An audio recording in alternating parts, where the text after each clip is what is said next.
President Donald Trump during a news conference at the White House on Monday. Win McNamee/Getty Images. One of Donald Trump's biggest frauds is that he's a strong leader. He says he's tough on China, tough on borders, and tough on looters and anarchists, but when toughness really counts, he's craven.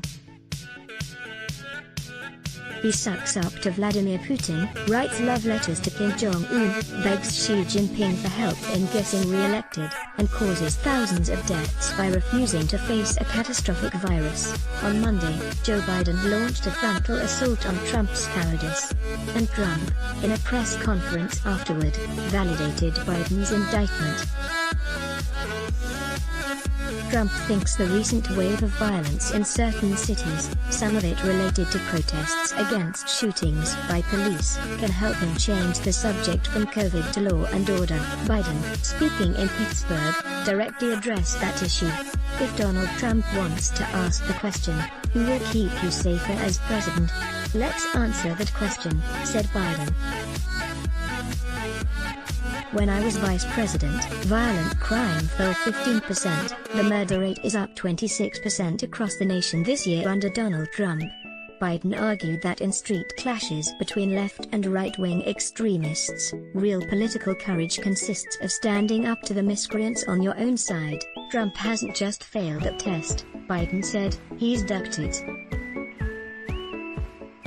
He's got no problem with right-wing militia, white supremacists, and vigilantes with assault weapons, often better armed than the police, said Biden. Trump's failure to call on his own supporters to stop acting as an armed militia in this country shows how weak he is. Biden coupled this attack with a scathing assessment of Trump's appeasement of Russia. The Kremlin has put bounties on the heads of American soldiers, said Biden.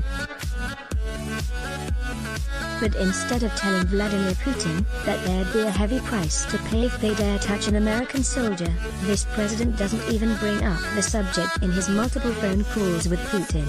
Biden also pointed to reports that Russian forces just attacked American troops in Syria, injuring our service members. Did you hear the president say a single word? Did he lift one finger? Never before has an American president played such a subservient role to a Russian leader. It's not only dangerous, it's humiliating. Above all, Biden lambasted Trump for shrinking from his duties. Trump has surrendered to the novel coronavirus as well, Biden noted.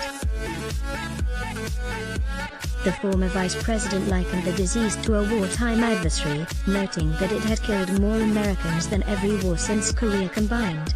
He observed that COVID's death toll dwarfs the current threat from street violence. More cops have died from COVID this year than have been killed on patrol, said Biden. While hyping manageable threats, Trump ignores the big one. Above all, Biden lambasted Trump for shrinking from his duties. Images of urban violence in Trump's ads, Biden noted, are images of Donald Trump's America today. He keeps telling you if only he was president, it wouldn't happen. He is president. This flight from responsibility, running away from bad news in Syria and Afghanistan, blaming violence on mayors, abandoning governors to deal with COVID on their own, defines Trump's failure as a leader. Is, in Biden's words, a bystander in his own presidency. Against this cowardice, Biden promised to govern the country with backbone. He rebuked left-wing vandals who abuse the protest movement. Rioting is not protesting. Looting is not protesting. Setting fires is not protesting, Biden declared. It's lawlessness, and those who do it should be prosecuted. He mocked Trump's simultaneous caricatures of him as an establishment dinosaur and a communist stooge. Do I look like a radical socialist with a soft spot for rioters? He joked.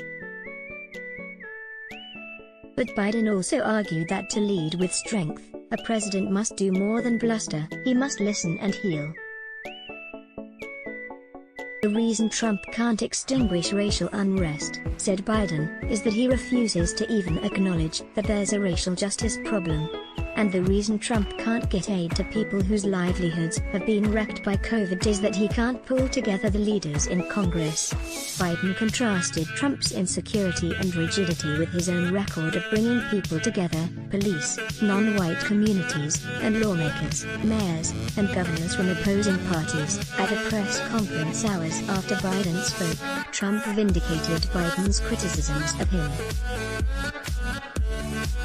The president disowned responsibility for the violence in cities, calling them Democrat-run.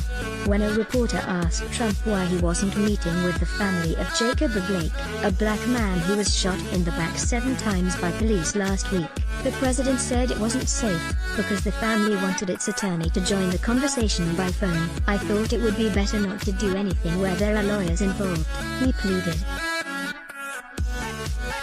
Another reporter asked Trump why he hadn't said anything about his fans who drove trucks through Portland on Saturday, firing paintballs and pepper spray at adversaries and bystanders. "That was a peaceful protest," Trump said of the truck caravan, "and paint is not bullets." When a third reporter asked about Kyle Rittenhouse, the white vigilante who shot 2 people to death in Kenosha, Wisconsin, on Tuesday, Trump defended the shooter. "He was trying to get away from them," said Trump. "They very violently attacked him. If Rittenhouse hadn't shot them," Trump argued, "he probably would have been killed." Trump is a coward, hides from COVID. He refuses to confront Putin about the alleged bounties. He refuses to criticize assailants and killers who support him. He won't even talk to a black family about a loved one shot by police. He's afraid of the family's lawyer. Lots of people are cowards, but you can't give them this kind of responsibility. When the president is a coward, people die. Let's block ads. Why? Show your love for him. Click the link in description.